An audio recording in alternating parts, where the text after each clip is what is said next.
Agni Parthene Despina Agrande Theotoke Infiani Fefe Parthene Vidianasa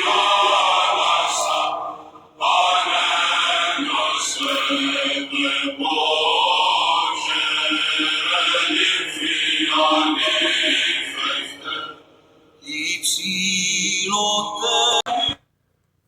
Oh, hello there, and welcome back to the Eternal Podcast of the Broccoladini. On this occasion of our very possibly special 10th episode, we will be approaching the subject of Hades and Persephone. And this episode will be part Dini fable and part informational. An annotated Dini fable, if you will. And in the course of this episode, we will discuss creepy kidnapping, Mycenaean culture, death and fertility Linear rites, A, Zeus, king of Olympus, Demeter, Linear B, and pomegranates. And with all that Greek shit on our plates, we best jump in now. In Hesiod's Theogony and Homer's Iliad, we catch many of the characters that will be featured in this story.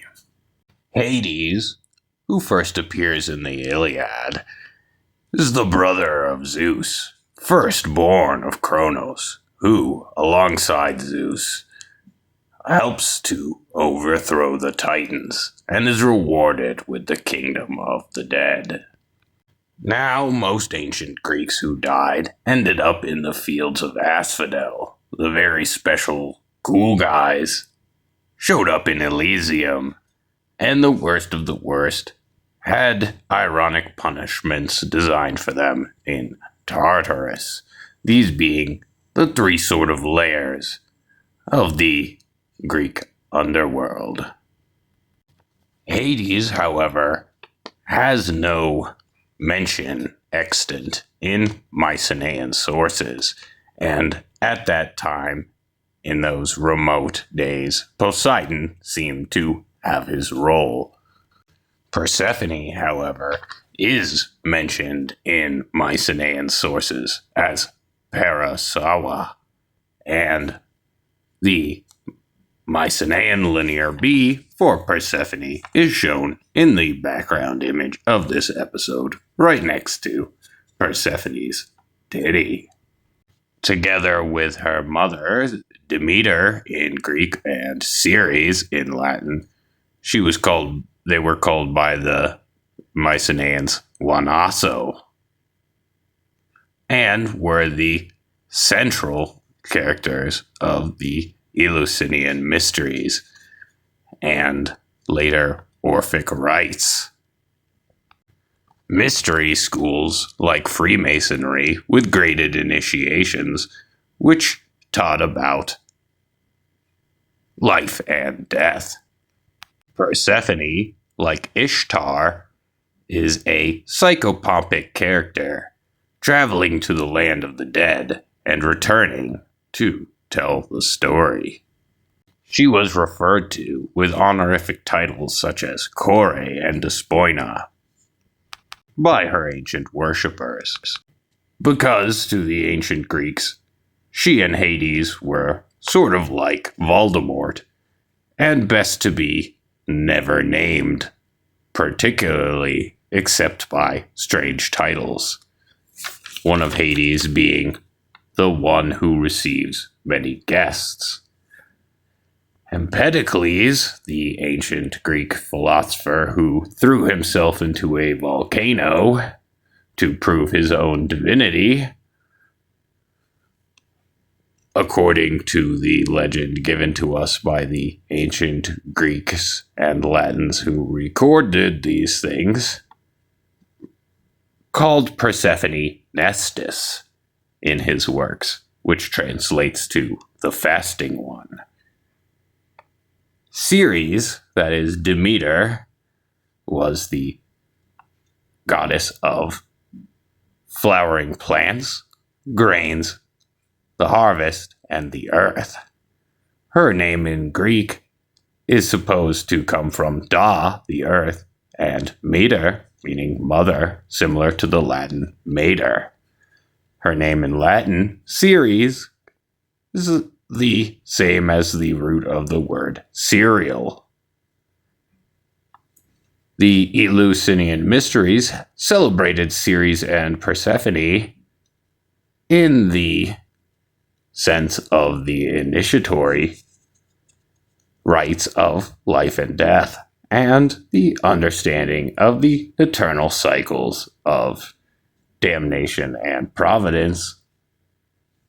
The psychopompic journey to the underworld and return to the land of the living with special information and knowledge.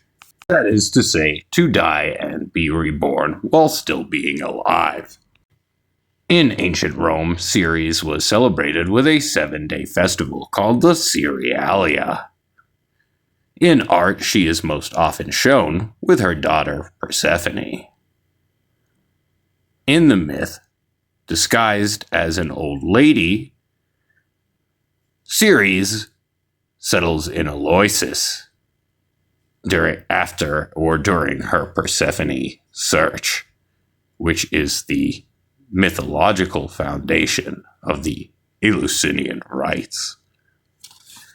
And now, with that dry information out of the way, let us get into the meat of the story.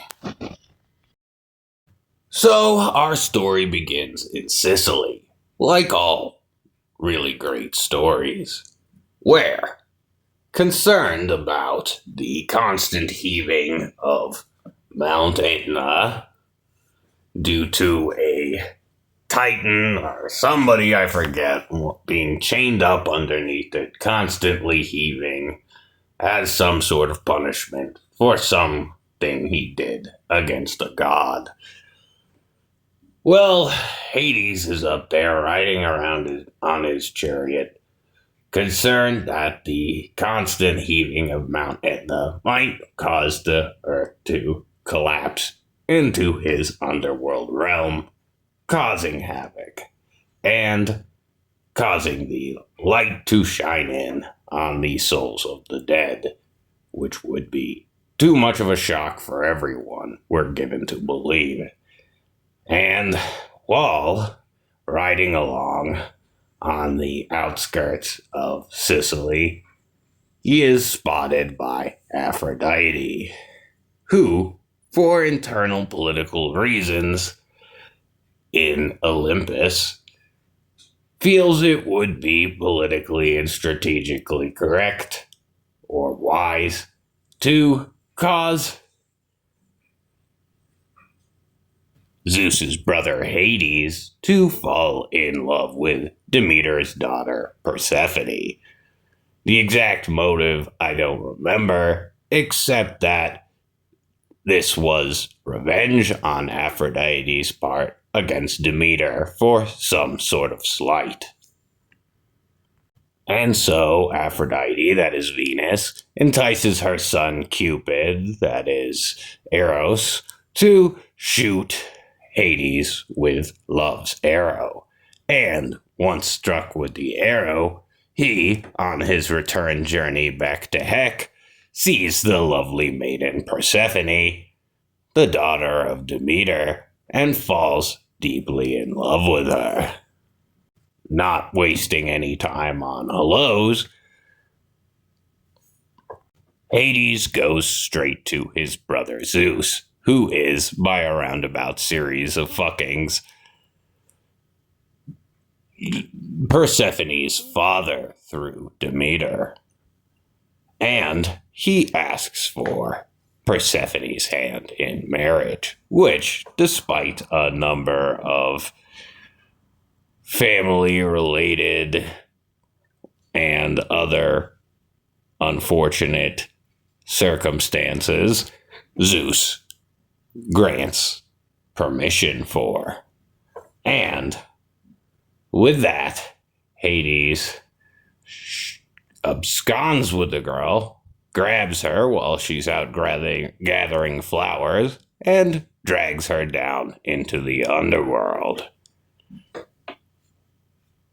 While nobody's really looking, the nymphs who Persephone was playing with just before her disappearance, in one version of the myth, cry so much that they dissolve into the water that hosts them, and in another myth, are transformed into harpies by an angry Demeter, who asks why they hadn't watched her a little fucking better. But in any case, Demeter, upon realizing her daughter is missing, goes a little berserk.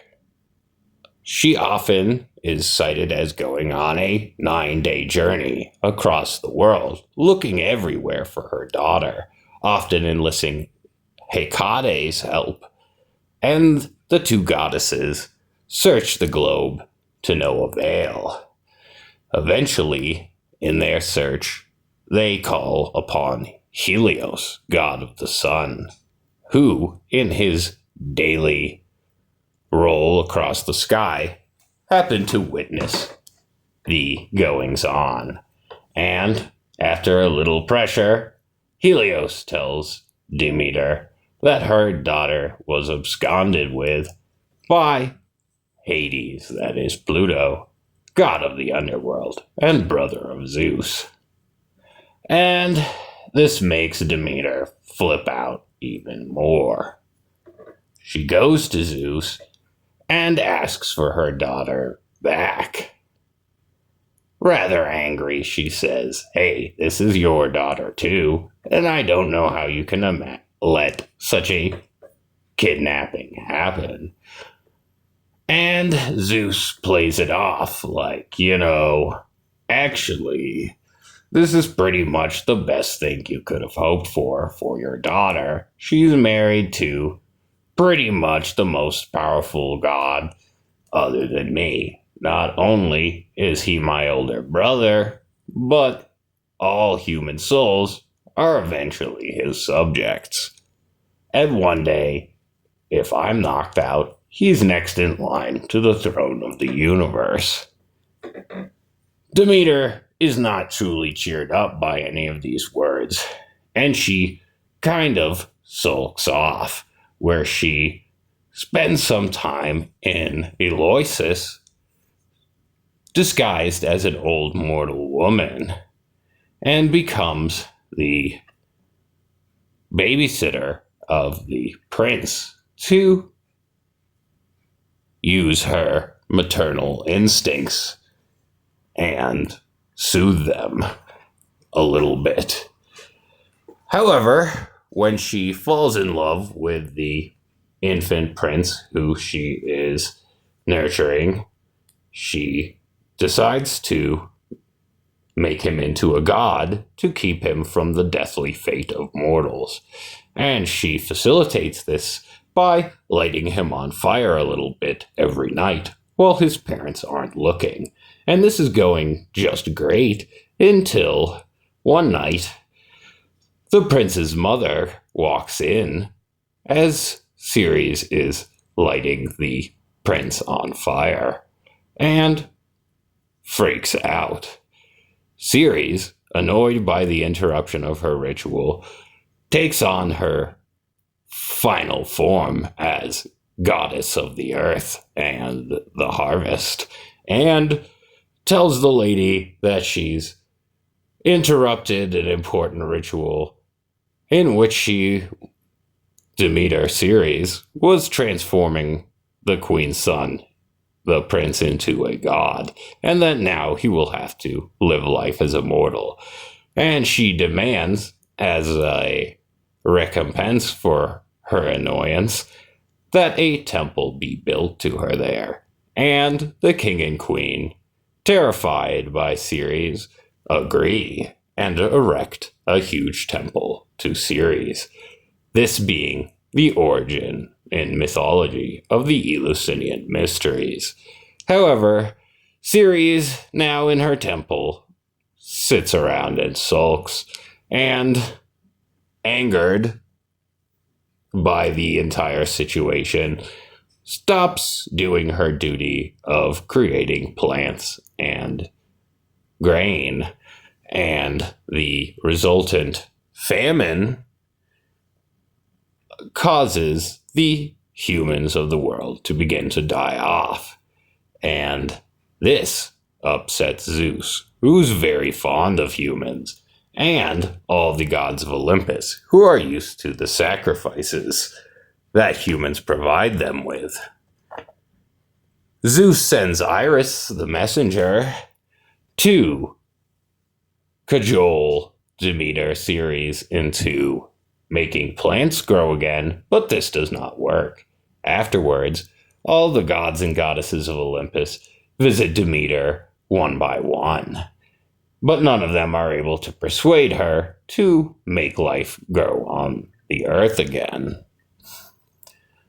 Finally, Zeus realizes he has no choice, and he sends Hermes, the messenger, to Hades, Pluto, and Persephone, Proserpina, who are apparently in the middle of some somber underworld god stuff.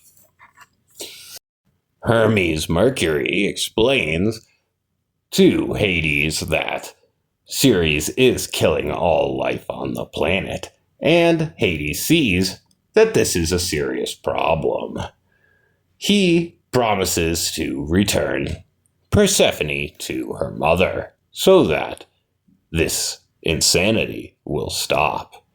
However, before Persephone leaves, Hades is sure to give her some pomegranate seeds, which for reasons we're not fully clear on, due to a tear in the only original text of this myth, causes Persephone to be bound to the underworld. Pomegranate seeds. You gotta be careful. I've eaten a lot of them in my life, which means I'm probably going to be stuck in the land of the dead for a really long time. Anyway, Persephone is brought to Demeter by Hermes, and the two have a joyous reuniting ceremony with much storytelling and joy.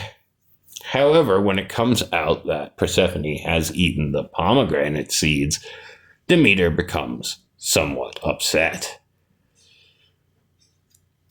Demeter, Persephone, and Hades meet with Zeus, and after going over everything, Zeus declares that Persephone will spend a third or half of the year in the underworld with her husband, and the rest of the year on Earth with her mother. This causing the winter in Persephone's absence and summer in Persephone's return to the Earth's surface. In later mythology surrounding Persephone, such as in the Odyssey and in the Orphic myths, Persephone is often shown as a dreadful underworld goddess instead of the flowery maiden we often think of, as she is shown at the beginning of her story.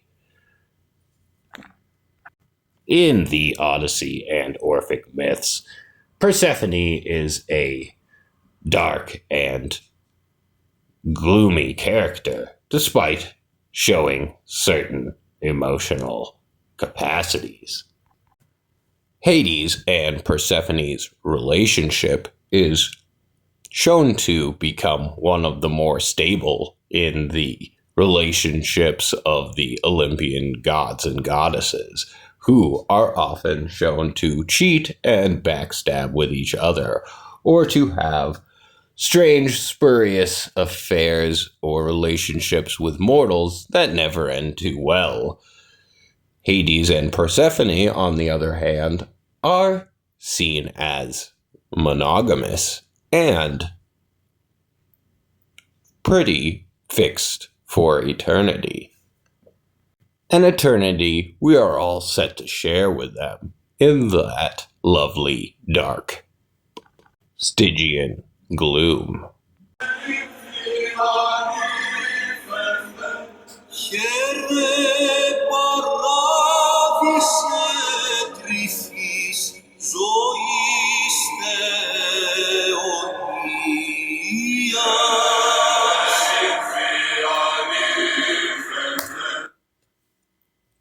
Oh, hello there. And thank you for listening to the Eternal Podcast of the Broccoladini. The Eternal Podcast of the Broccoladini is brought to you by Empedocles Hibachi. Empedocles Hibachi. Now opening in the Underworld, alongside the beautiful scenic River Styx. And by the Trojan Horse Diner. Trojan Horse Diner. Habba shot of the Uza. It'll put hair on your chest, especially if you don't want any there. And that, dear listeners, is about all the time we have for the show this week. Until next time, my friends.